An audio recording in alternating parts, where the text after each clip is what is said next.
आज कोने कोने से आए हुए मेरे सभी युवा साथियों, आप सब लोगों को मेरा नमस्कार, सबको मेरा प्रणाम।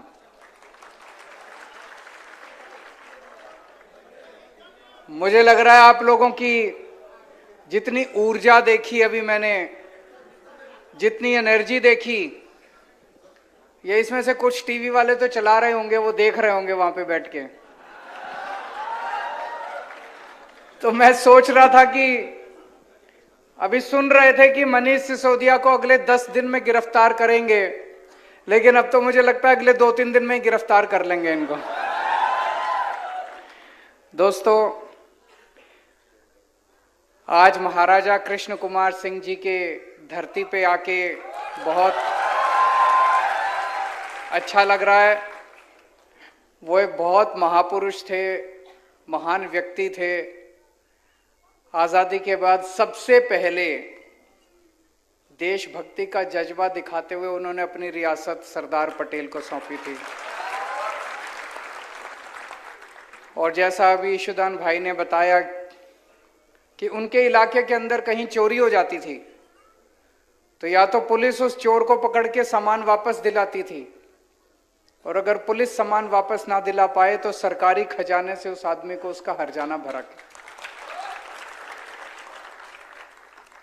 ऐसी महान शख्सियत को आज इस मंच के और इस धरती से मैं भारत सरकार से अपील करता हूं कि ऐसी महान शख्सियत को भारत रत्न से नवाजा जाए।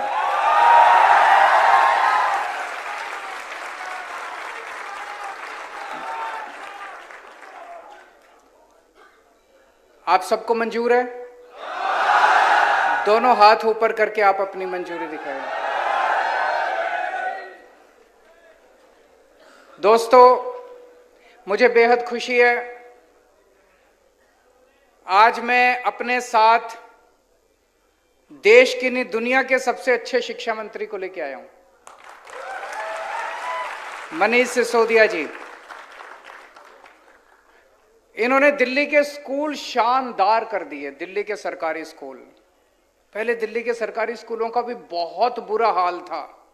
अभी एक व्यक्ति ने प्रश्न पूछा था कि एजुकेशन सिस्टम कैसे ठीक करेंगे। दिल्ली के सरकारी स्कूलों का जब 2015 में हमारी सरकार बनी, इतना बुरा हाल था। दीवारें टूटी पड़ी थी, छत टूटी पड़ी थी, छत पे से पानी गिरता था, बच्चों के पास डेस्क नहीं थे, टीचर आते नहीं थे, पीने को पानी नहीं था, टॉयलेट इतने गंदे थे, पढ़ाई के नाम पे कुछ भी नहीं था, रिजल्ट बहुत खराब आते थे।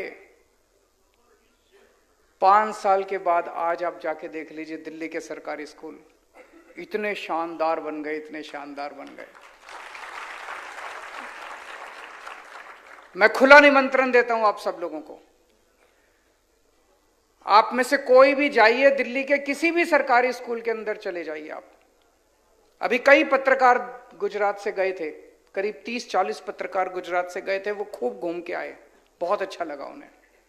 आप भी जाइए, और अगर जा नहीं सकते तो आप दिल्ली में किसी को फोन करके पूछ लीजिए, इतने शानदार सरकारी स्कूल बन गए। प्राइवेट स्कूल वालों ने पहले गुंडागर्दी मचा रखी थी, जब मर्जी फीस बढ़ा देते थे, लोग बड़े दुखी थे। पिछले 7 साल से किसी भी प्राइवेट स्कूल वाले को नाजायज फीस नहीं बढ़ाने दी हम लोगों ने। ऑर्डर पास कर दिए, जितने प्राइवेट स्कूल थे सबका ऑडिट करवाया हमने, चार्टर्ड अकाउंटेंट से ऑडिट करवाया। और जब ऑडिट के नतीजे आए तो पता चला किसी प्राइवेट स्कूल ने 30 करोड़ की एफडी करा रखी है बैंक में, 40 करोड़ की एफडी करा रखी है। हमने ऑर्डर किया, एफडी तुड़वाई और बच्चों के पैसे वापस कराए। पहली बार भारत में हुआ होगा, भारत में पहली बार हुआ होगा कि प्राइवेट स्कूल वालों ने बच्चों के पेरेंट्स को उनके अकाउंट में पैसे वापस करे। ऐसा कभी नहीं हुआ। और 2-2 साल पुरानी फीस वापस करी, 3-3 साल पुरानी फीस वापस करी। ऐसे शख्स की फोटो, अमेरिका तो दुनिया का सबसे ताकतवर देश है। अमेरिका के सबसे बड़े अखबार न्यूयॉर्क टाइम्स के फ्रंट पेज पे इनकी फोटो छपी। दिल्ली के सरकारी स्कूल के बच्चों की फोटो छपी न्यूयॉर्क टाइम्स में फ्रंट पेज पे, दिल्ली के सरकारी, इनकी मनीष सिसोदिया की फोटो छपी। तो इनके नेता ने इनको बुलाया, क्या है ये? सिसोदिया की फोटो कैसे छप गई, हमारी क्यों नहीं छपी? तो उन्होंने कहा सर इन्होंने पैसे खिलाए थे उनको। तो बोले 10 गुना पैसे दे दो उनको, हमारी छपवाओ। तो उन्होंने न्यूयॉर्क टाइम्स को फोन किया, बोले $1 मिलियन देंगे, हमारे नेता की फोटो छापो। बोले नहीं छापेंगे। फिर उन्होंने दोबारा वापस आए, नेता ने कहा और पैसे बढ़ा दो। उन्होंने कहा 100 करोड़ रुपया देंगे, हमारे नेता की फोटो छापो। न्यूयॉर्क टाइम्स वालों ने कहा ये तुम्हारे वाला मीडिया नहीं है,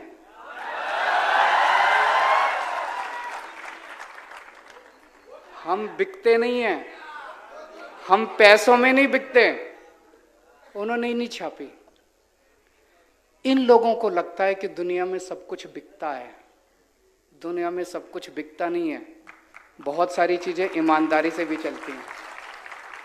आज मनीष सिसोदिया की और दिल्ली के सरकारी स्कूलों के बच्चों की जो न्यूयॉर्क टाइम्स के फ्रंट पेज पे फोटो छपी है, उसके लिए इन्होंने चप्पलें घिसी हैं अपनी। रोज सवेरे 6 बजे उठ के, पिछले 7 साल से मैं जानता हूं मनीष सिसोदिया रोज सवेरे 6 बजे उठ के सरकारी स्कूलों का दौरा करने निकलते हैं। मैं आपसे पूछना चाहता हूं, 75 साल के भारत के, आजाद भारत के इतिहास में एक भी शिक्षा मंत्री बता दो जो रोज सवेरे 7 बजे उठ के, 6 बजे उठ के सरकारी स्कूलों का दौरा करने निकलता है।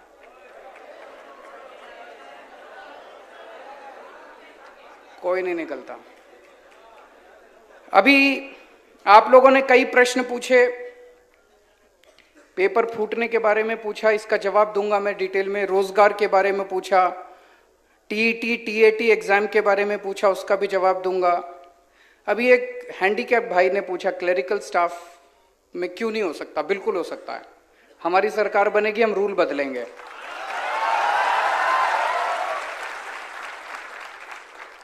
और जो आपने उसको हाय दिया, आप हमें आशीर्वाद दीजिएगा।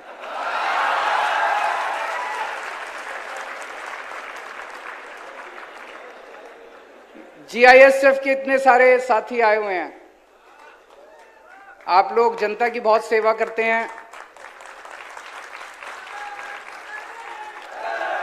मैं आपकी बात से सहमत हूं। 11,000 रुपए में आज किसका गुजारा चलता है, और वो भी 25 साल की नौकरी करने के बाद। आप हमारी सरकार बनाइए, 1 महीने के अंदर आपको आपका हक दिलवाया जाएगा, आपको न्याय दिलवाया जाएगा, आपको पूरी तनख्वाह दिलवाई जाएगी। हमारे पत्रकार भाइयों ने अभी अपने मुद्दे उठाए। मुझे सबसे इंटरेस्टिंग आपकी बात यह लगी कि चर्चा के लिए भी नहीं बुलाते। इनको अहंकार हो गया है, इनको गरूर हो गया है। 27 साल की सत्ता में रहने के बाद इनको लगता है। हम कई बार गुजरात में जब आते हैं तो यहाँ के नेताओं से बात करते हैं, बीजेपी वालों से। हमने कहा कुछ करते क्यों नहीं हो? कहते हैं जरूरत क्या है, क्यों करें, ऐसे ही वोट मिल रहे हैं, कहां जाएंगे लोग? बोले कांग्रेस को देंगे तो कांग्रेस वाले हमारे में आ जाएंगे। पहली बार इनकी नानी याद आ रही है, आम आदमी पार्टी आ गई है। तो मैं पत्रकार बंधुओं से सबसे कहना चाहता हूं, जितने सरकारी फैसिलिटीज आपको बंद की गई सारी दोबारा चालू कराएंगे, आपके साथ बैठेंगे, और जो जो फैसिलिटीज हो सकती हैं आप वो सारी फैसिलिटीज आपको देंगे, और आपसे निवेदन करेंगे हमारी सरकार बनने के बाद हमारे पक्ष में मत छापिएगा, हमारी त्रुटि निकालिएगा।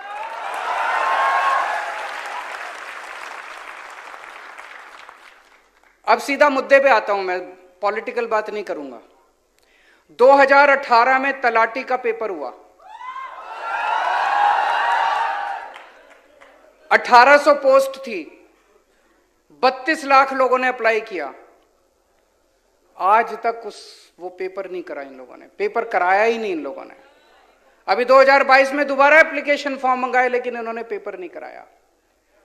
जो सरकार 5 साल में पेपर नहीं करा सकती, वो सरकार कैसे चलाएंगे? उनसे सरकार, उनके बस की बात नहीं है।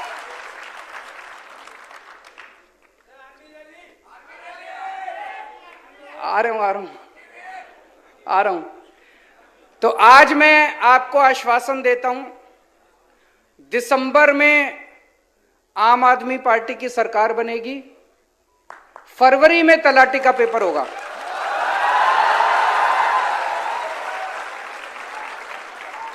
फरवरी में तलाटी का पेपर होगा, अप्रैल तक नतीजे आ जाएंगे और अप्रैल के महीने में जो जो सफल कैंडिडेट होंगे उनकी पोस्टिंग हो जाएगी।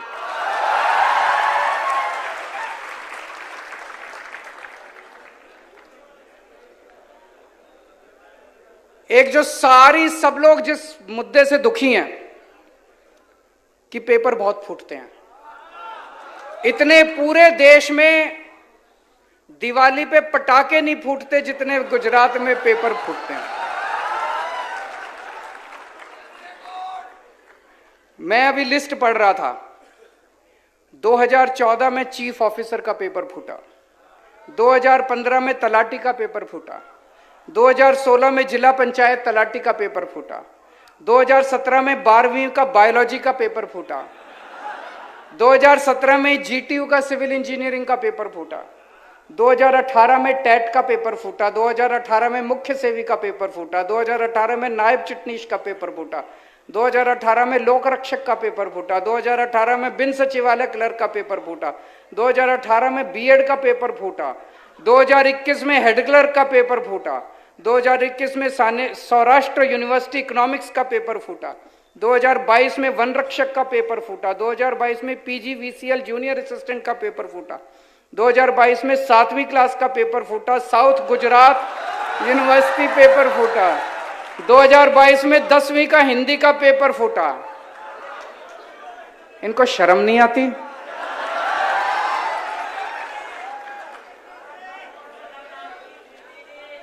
इनसे पेपर नहीं होते, ये सरकार कैसे चलाएंगे? आप लोग क्यों वोट देते हो इनको? ऐसे लोगों को क्यों वोट देते हो जिनसे पेपर नहीं होते? वो सरकार कैसे चलाएंगे? सरकार चलाना बड़ा मुश्किल काम है, इनसे एक पेपर नहीं होते, आपने इनको इतनी बड़ी जिम्मेदारी दे दी। कोई जेल गया क्या आज तक पेपर फूटने की वजह से? अब जेल जाएगा, अब जेल जाएगा। मध्य प्रदेश में तो व्यापम घोटाला हुआ था, ये तो महाव्यापम घोटाला चल रहा है। गुजरात के अंदर तो महाव्यापम घोटाला चल रहा है। मनीष सिसोदिया ने कोई गलत काम नहीं किया, झूठा केस बना के सीबीआई इनके यहां भेज दी, लेकिन आज तक पेपर फूटने वाले के यहां किसी के यहां सीबीआई नहीं गई, सीबीआई की रेड नहीं गई। कोई सीबीआई क्यों? वो सारे इन्हीं के लोग हैं जो पेपर फोड़ते हैं। तो हमारी सरकार बनेगी, कानून लेके आएंगे, पेपर फोड़ने वालों को कम से कम 10 साल की सजा होगी। और 2015 के बाद से जितने पेपर फूटे सबके केस खोले जाएंगे, सबकी इंक्वायरी दोबारा कराई जाएगी और सबको जेल भेजेंगे। जितने पेपर फोड़े इन्होंने सबको जेल भेजेंगे, पेपर फोड़ने वालों। अब खबरदार, दिसंबर के बाद अगर किसी ने गुजरात में पेपर फोड़ा तो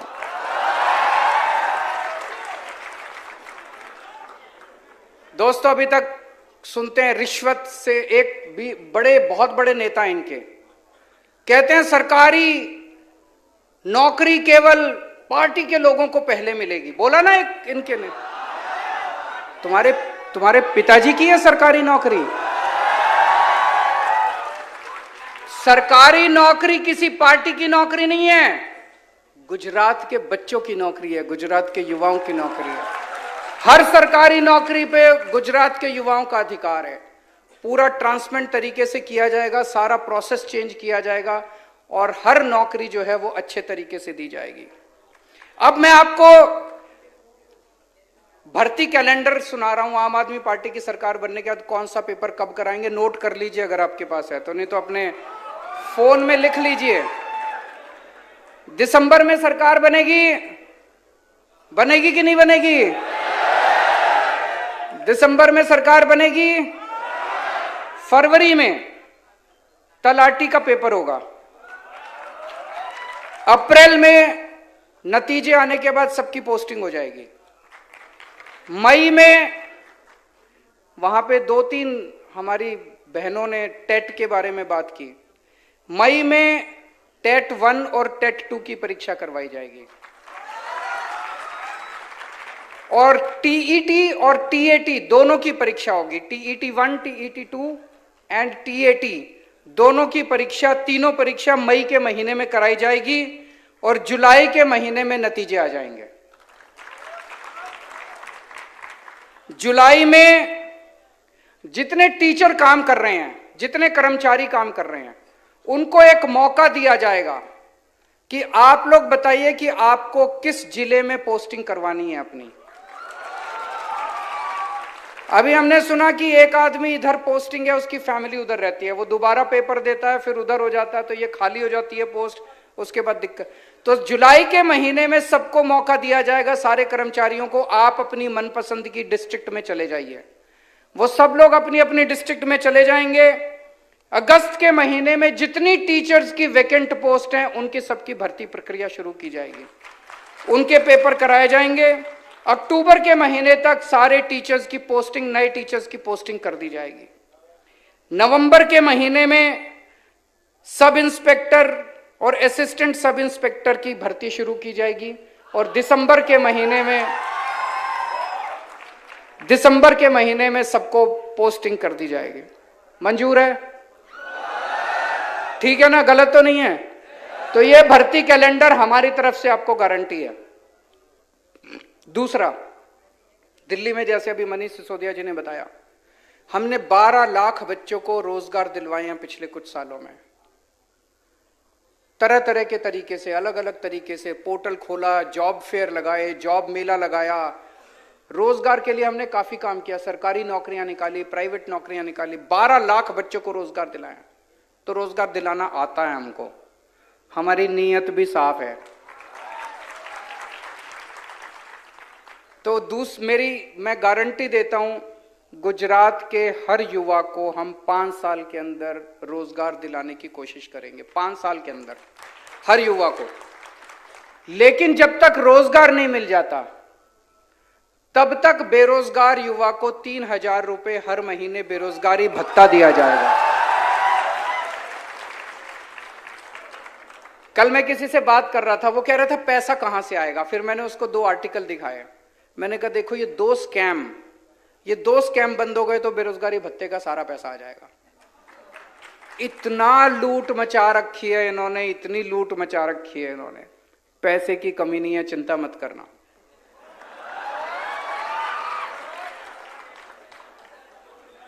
अगला पॉइंट, 10 लाख सरकारी नौकरियां निकालेंगे।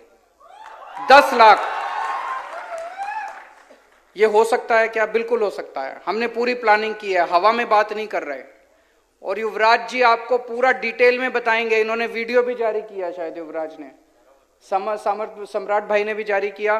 पूरा डिटेल में आपको बताएंगे कि 10 लाख सरकारी नौकरियां कहां कहां से आएंगी। 10 लाख सरकारी नौकरियां निकालेंगे। पेपर फूटने के खिलाफ जो मैंने अभी बताया, कानून लेके आएंगे।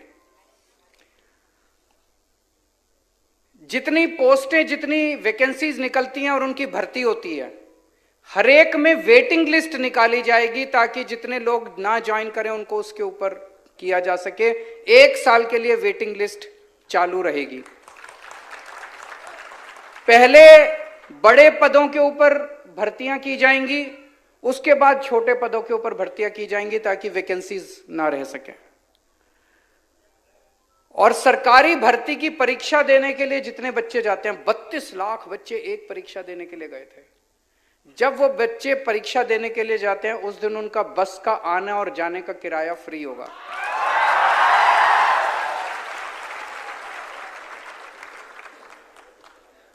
और कई बच्चों ने कहा कि जब भी सरकार आती है 4 साल कुछ नहीं करती, फिर 5वें साल में भर्ती निकालती है, और 5वें साल में भर्ती निकालने के बाद आधों को मिलती है, और फिर उसके बाद 4 साल तक ऐसे ही लटक। हमारी अभी पंजाब में सरकार बनी है, सरकार बनते ही हम लोगों ने नौकरियां निकालनी चालू कर दी। 26,000 बच्चों को अभी नौकरियां देने वाले हैं, 36,000 बच्चों को पक्का करने वाले हैं। जैसे ही हमारी सरकार बनेगी, मैंने आपको भर्ती कैलेंडर बता दिया, पहले साल से ही आपको सारी भर्तियां चालू हो जाएंगी। और आखिरी पॉइंट कि जितने प्राइवेट नौकरियां हैं गुजरात के अंदर, उसमें 80% नौकरियां उनको गुजरात के बच्चों को देनी पड़ेगी। रिजर्वेशन होगा, उसके लिए कानून लाया जाएगा।